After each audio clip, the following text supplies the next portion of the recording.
Hello and welcome to ADHD Adventures, where we shine the spotlight on a fabulous ADHDer each week. This is episode 4 and I'd like to welcome my guest today, James Eaves. Hi James, how are you doing? Hi Susie, I'm good, thank you. Thanks for the invite. Thank you for accepting the invite. It's great to see you. What I'm going to do, James, is I'm just going to go straight into the questions and see what comes up. Is that okay? Perfect. Let's do it. So, James, where are you based and what do you do? So I'm based in the northeast of England, just north of a town called Newcastle, and I am a strengths coach. And you'll have met my co-founder, Michelle Minikin, on an earlier episode, and we have a business together called Work Pirates, which is has a sweary tagline. I don't know if I'm allowed to swear or not, but I think Michelle said un-effing work. Un-effing work, yes. So we help people to un-eff their workplaces or themselves if needed. Yeah, so to kind of get into the heart of the workplace and make the workplace a better place to be, is that kind of what it is? Yes, we all know the typical sort of problems with recruitment, processes, bad managers, etc. So we try to address those head on. And we're building a community as well of getting other people to be more work pirates, create a bit of a movement, get people not just talking about things, but actually doing something about them. We don't like this doesn't work. What can you do about it? Great, let's go for it. So it's not about when you say un-effing a business, it's not like going in and destroying everything and then rebuilding from scratch. It's about saying, well, this bit isn't quite right. We don't quite know how to interview candidates and score them in a fair way, or we need some coaching for this particular leader, and then you solve that and then move on to the next thing. That's the sort of premise of it. No, it sounds great, and I've been to a few of your online sessions, and it's always good. So good, thank you. So, James, what led you to your recent ADHD diagnosis then? It started with a story or an experience. So Michelle, as I mentioned, my partner in work and life, went through the process of seeking an assessment, getting a diagnosis. So I was seeing this firsthand and how it had helped her.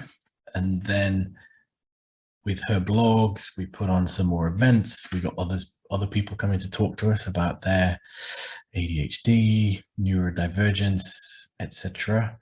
The importance of that in the workplace, for inclusion, etc. And the more I heard people talk, the more I thought, it does sound an awful lot like me. And I mean, Michelle, she's a chartered business psychologist. She was sort of saying, yeah, there's no way you haven't got ADHD either. So I then thought, let's get the process started. Waiting lists, as we all know, are huge through the NHS. So I thought, I'm going to take the plunge. I'll invest in seeking a private assessment, and then I thought it just makes sense if I have that knowledge, that understanding, and all that it brings. It can only be a good thing for relationships, for work, and actually being more myself, understanding myself better and doing what I can in the best way. So that was, in a nutshell, how it all started. Yeah, so when you were thinking more and more, oh, this sounds like me, this sounds like me, what are some of the challenges that you faced that were, in hindsight, ADHD related? So the diagnosis I had was inattentive ADHD. There's another thing on my list, classic ADHD, notifications of emails. I know it's on my list of, how do I turn those off when I'm on a Zoom call, I'm being recorded? And if you Chrome, you can probably just shut Chrome down, or your provider. But yeah, and don't worry about it. It adds to the excitement. So inattentive ADHD was what I was diagnosed with. So I think what I've found is there are those people who will talk about their ADHD and you can relate to some things but not to others. But I found the a big one for me is it's like all or nothing energy. Mm. It's like, you give me something I'm interested about, and I will sit here for 6 hours, crank it out, become an expert at that, not do it, not eat, not do anything else. So there's days where I can be like that, and you think, oh, if I could operate like this, like every day, I'll be a billionaire by about the middle of May. And then the next day, you get up and it's like, how did I manage all that yesterday? And got like totally no interest at all in doing anything, even though there's things that have to be done. So it's very much like not consistent energy. It's so within attentive, it's, I mean, before I got a diagnosis, I didn't know there were different kinds. So there's some impulsivity and the hyper focus. I suppose that's what I was referring to. That is something that I totally related to. Things like organization, planning things, remembering to do things. We obviously have tools now that can help us, but there were things like that which I suppose you look back, don't you, on your career and think, this is why that worked well there. I had someone else helping me at school. I had someone helping me to remind me of homework. Had a little diary to fill in that my parents would have to sign, that sort of thing. So it's hyper focus, fluctuating energy, being a bit disorganized, not particularly well planned in instances, and overwhelm of too many things. So it's particularly as a business owner, we can have multiple projects on the go, within them lots of different tasks, and I can sit down some days and just think, I don't even know where to start. I should do something, but it's an overwhelm of, I'd rather just do nothing or find something more shiny and exciting over here that I can do instead. Yeah, absolutely. And it's hard to kind of put everything into kind of a short interview, but yeah, that's a really good overview. I also have inattentive ADHD. So when those days when I've got the energy, I'm like, this is great. How do I tap into this and make sure I have this energy every time? And then the day after, like completely wiped out. So it's about, for me, it's about accepting, okay, that energy is not going to be like that all the time. Is that how you feel as well? It is, and so even before the diagnosis, I talk about managing my energy. So I might have a particular task on my list for the day. I don't know, let's say it's something creative, need to write a blog or need to come up with a fresh idea for something.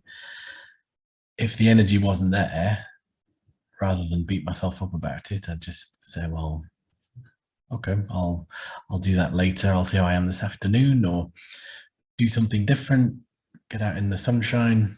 And it's, so even then it was almost trying to manage it. Or looking back at my career, actually, I'd sort of say, I think to myself, how is it I don't recognize the sort of up and down of that I feel more of being self-employed? And I think I put it down to the stress, the adrenaline, coffee, sugary snacks through the day. So it was almost keeping a level up through the day and then just go home at 6 o'clock or whenever and just be totally numb, have no energy, and just be in a slump at the end of the day. So I think that's only more recently that I've recognized that.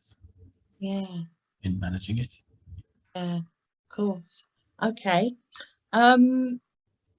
So what is different for you now you know you have ADHD?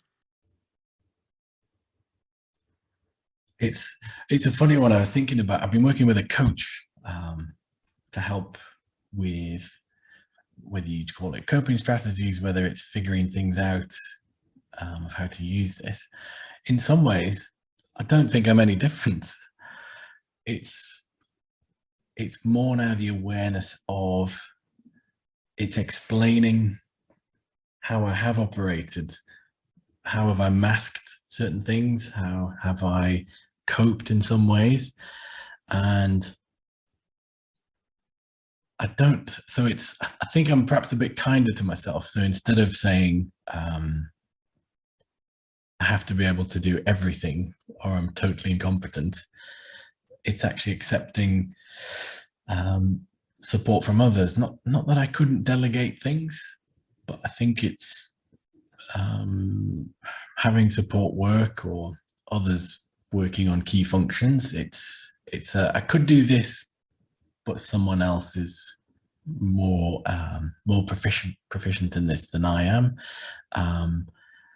I joke about having almost like a bit like a computer game, a limited number of crystals each day. Yeah. And if I do this task, if I have to do something for the account, I'm done for the rest of the day because really boring. So it's fundamentally, I don't feel any different, but it's more the self-awareness of, I'd be very critical of myself of, oh, come on, James, we've got to get this done. We've got to get that done. Why are you just sitting around with no energy doing nothing? Whereas now I'm much more open to just flowing with the energy and the understanding of, if I can't write a blog today, I'm sure I'm going to have another day where I'm just like totally in the zone. And I had it a couple of weeks ago. It was a Saturday. I'd been ill, had COVID. I woke up on a Saturday, sunny day like today, and I wrote something like 5 blogs in one stretch. They were just being sat there in my head. Yeah. And they were flowing out of me. Wow. Through my fingers. And I think it's just managing who you are in a better way and able to communicate to people.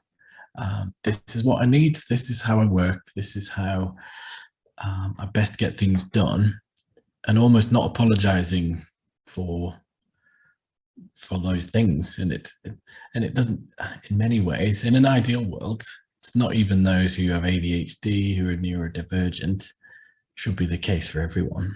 And this is what we talk about with clients. You're making an effort for those with ADHD to figure out, how do you work with them? How do you get the best from them? How do you energize them? Should be the same for anyone. It doesn't really matter what letters you have as a diagnosis, or if there's no diagnosis. And that's, I think, been a big learning for me. I'm no different, but now I can manage who I am and be more authentic and talk about the journey as well. Brilliant. Yeah. And the things you just said, kinder to yourself and more accepting of yourself, working with your energy, forgiving yourself. If you can't do something one day, that in a couple of days you'll get that energy and 5 blogs flowed through you, So yeah, excuse me, my questions have disappeared on my phone. That's okay. Let me just bring them back up. So what are your strengths and skills that you relate to ADHD, or just you generally?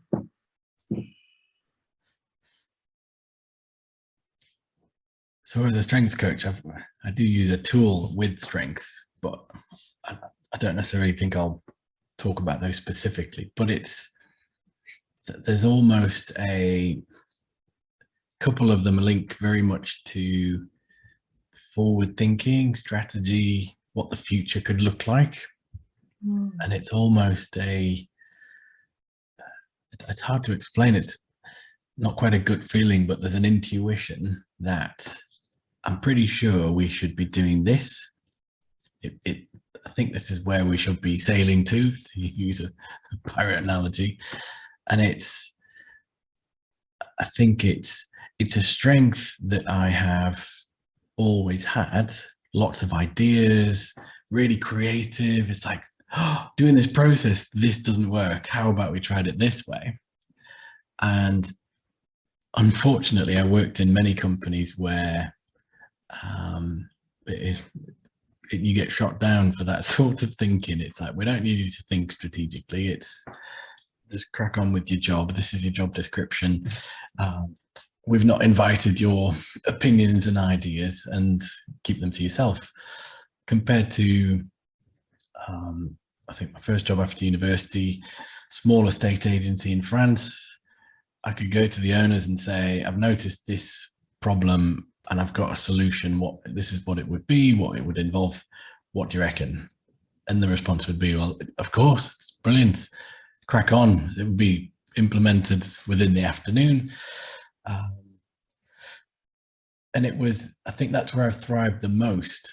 So the strength, and this is the big challenge, I think, often for those, say with ADHD, you have often probably been told what you're bad at, or your strengths have actually been suppressed and not encouraged. So strategic thinking, ideas, creativity, doing things differently, looking at things from totally different angles is a definite strength. But if you're in the wrong environment, you're made to feel like you're the problem, there's something wrong with you, and you're a bit of an outcast. So rather than stick around, obviously I'm not welcome here, so I'll bid you farewell and move on to the next thing. So that strength is definitely there, and very much about connecting with people. I think stepping into their shoes. I joke about my sister has the same skill. I can be sat on a plane or a train, and it's as though I've got a T-shirt on that says, "Talk to me, tell me everything." Within no time at all. I think the thing is very open about what you're telling me. I've barely met you. So I think it's an authenticity, or it's like kind of, I think if you're open and honest with people and show you're well-intentioned, people warm to you and want to talk, want to chat. People want to talk about themselves. So building relationships, connecting with others, and it's that, whether it's empathy, I don't know if that's come from as well, feeling like a bit of an outcast in companies. So I've always made an effort to get to know people across departments and be curious. It's like, oh, what do you do? Well, how does that fit into the business? So it's like the curiosity of a 5-year-old I always talk about. Yeah. And again, it's really helpful to get things done, but as a strength, chatting to people, I've been told off in other companies that I'm sort of take my average call times to clients is longer than the average should be. And I think, well, do you want happy customers, or you want me off the phone at 90 seconds because that's what some metric says you have to do? And that thing of connecting with people, talking to different departments, getting told off for distracting people, whereas really it was, I'm building relationships here, cracking a few jokes, helping people feel valued, part of a team. So again, strength I was using, but not necessarily used. I was in the wrong environment, perhaps. So it's this real balance of, you might have these great strengths, but you've been made to feel like they're not a strength and there's something wrong with you. So that's been a big lesson for me in having a diagnosis, looking back and thinking, I've learned a lot, but I was in the wrong places, the wrong types of settings. And I think that's important for anyone, is to take that as almost what you've been told as a weakness could very possibly be a strength. Yeah. And you should use that more. Absolutely. And it's about helping people, as you know, as a strengths coach, obviously helping people realize that these are strengths. And even though they've been told to, that it's not a strength, it's a problem, that's just one person's opinion. So I'm all about the strengths. I'm all about the strengths. So have you got any kind of funny or humorous kind of situations or stories that's resulted from your ADHD? One I was thinking of was, so I mentioned Michelle, my partner, who was in the, I think episode 1, I think. Episode 1. So she had an ADHD diagnosis, having combined ADHD. And we joke about our strengths but the differences in the ADHD. So we can go to an event and Michelle is the sort of person who is sort of more impulsive and really chatty. So we'll go to an event and I joke about it, sort of blow the doors off. Michelle's in and it's like a whirlwind sweep around the room. I'm going to make friends with like absolutely everybody. And then she'll be bored. But now I've met everyone. It's like, yeah, can we go? She'll then joke and look around like, where's James? He's still at the coffee machine with the first person he met like 45 minutes ago. So I'm now into like family history and what they've done in their career and aspirations for the future. So I've met one or two people and have created a really deep relationship, but I've not really been interested in sweeping the room like Michelle has. But then within attentive ADHD, I almost find it's like I have a networking meter and I'll put £1 into the meter, but it only has a certain length of time, obviously. A bit like the car wash, you get 2 minutes and then it runs out if you put £1 in. And by that point, I've enjoyed it. I've met someone new. I've got energy from it. I've learned something, but then I get bored and it's like, can we go now? And there's not really, I don't think any amount of coffee or donuts or bacon sandwiches that will probably get my energy back up. So it's a sort of ADHD, but both very different in how we approach and operate things. Yeah, and that's such an important point, isn't it? That not only are we all individual humans, but each person with ADHD is going to look different, and especially the different subtypes. And that's a really good comparison, because some people, I think, have this image of ADHD being an 8-year-old boy running around, not being able to keep still. But there's so many different presentations, isn't there? And that's a really good way to highlight how it can be so different. It is, and I think that's the stereotypes are, I mean, I think it's a challenge for getting a diagnosis or, well, even starting the process. And I see a lot of, I think I need to write about this because it's a lot of posts I see about ADHD. It's often joking about, it's all the bad things. It's all the things that are, oh, I'm so flaky and I can't plan to save my life and I can't hold my attention. I've got the attention span of a 20-year-old stoner who needs to drink Red Bull every half an hour to actually get anything done. And I think, well, no wonder people don't want to seek an assessment or a diagnosis, because then it's like, oh crap, I'm in the weirdo bin with all the others who can't get anything done. But I would say a lot of the people that we know that are entrepreneurs, have growing businesses, really passionate about what they do. If they don't have ADHD, there are some of those who are like, yeah, you definitely have it as well. So I think there needs to be more communication that, so Michelle and I have a business together. 2 ADHDers, you might think, oh, well, it must be absolute chaos. But with her individual strengths, so I'm a bit more ideas, thinking long term, keep the business ticking over. Michelle's very much ideas into action, plans, get things done. And I manage the relationships after she's created them. And I work on the structure and process. So together, I'd hesitate to say dream team because we're still growing our business, but together with using our strengths to decide what we would do in the business, then bringing in those who are, excuse me, who can help us with accounting, because we both find that fairly tedious. Great. What else do we need help with? We're not very good at consistent marketing and PR. Fab. I have a team now that helps with that. So it's using your own strengths, using your ADHD and how it presents itself in the best way. We understand that of each other. There's times I just want Michelle to listen about all my ideas in the future, but she gets really antsy because she's already thinking, well, okay, do we need a new software system? I need to talk to these 3 people to be able to get that rolling. So we have to have that understanding to create the expectations, the boundaries.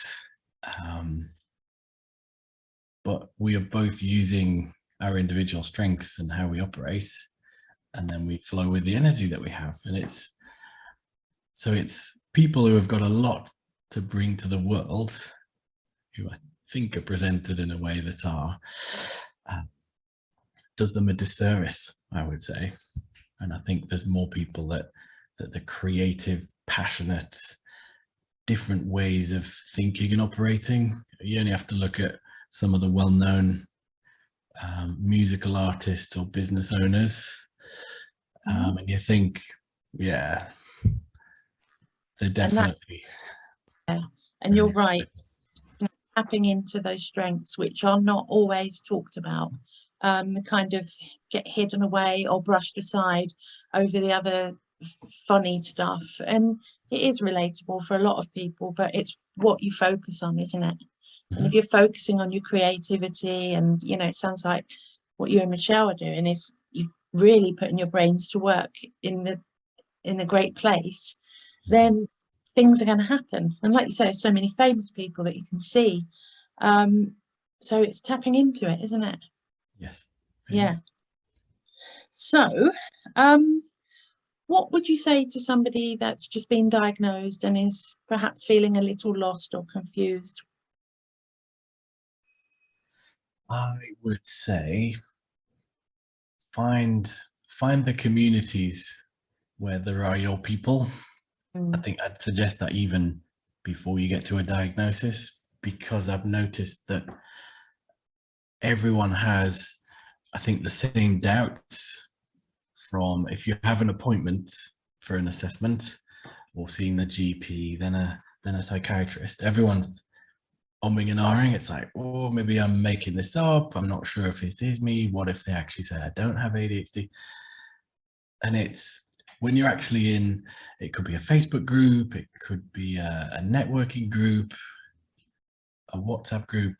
Find people that have the similar, either are diagnosed or think that they have their suspicions and are mulling it over. And I think I found that a very supportive place to be, because they've all got the same challenges, the same worries, the same feelings of inadequacy or being an outcast. So it's in the build-up and after diagnosis, be part of those groups.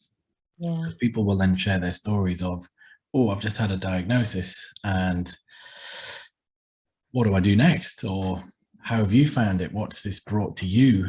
And I know from lots of examples, for some it's quite an emotional, almost traumatic experience that you look back and think of all the occasions you've missed opportunities or you've been put down as not a good employee, or and you felt an outcast, rather than that be a place to draw from the strengths. So it varies for everyone. It can be traumatic, emotional. I think because I've seen Michelle's journey and been part of groups, I've known what to expect, what people have said, what the process is, what the steps are after a diagnosis, any coaching support, medication, is there any access to work support as well that you can look for?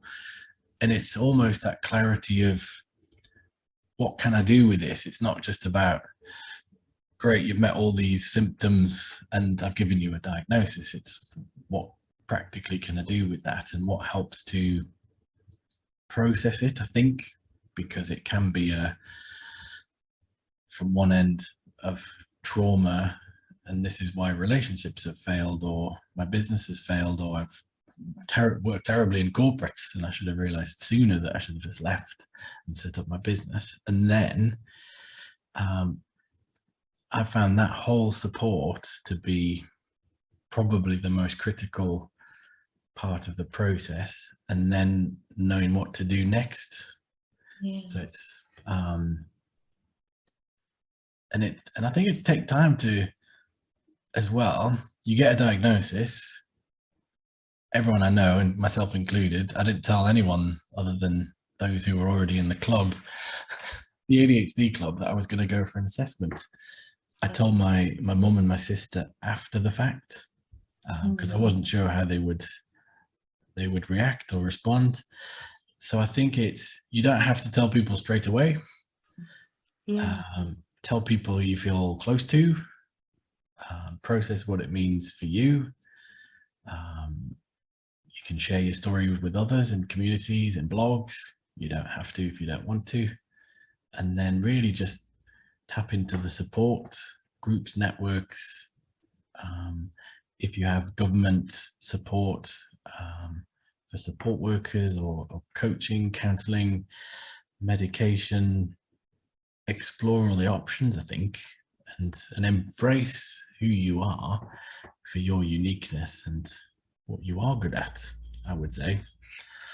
Nice. Yeah, absolutely. Find your place, find your tribe, and embrace who you are for your uniqueness. What a lovely way to kind of end the interview.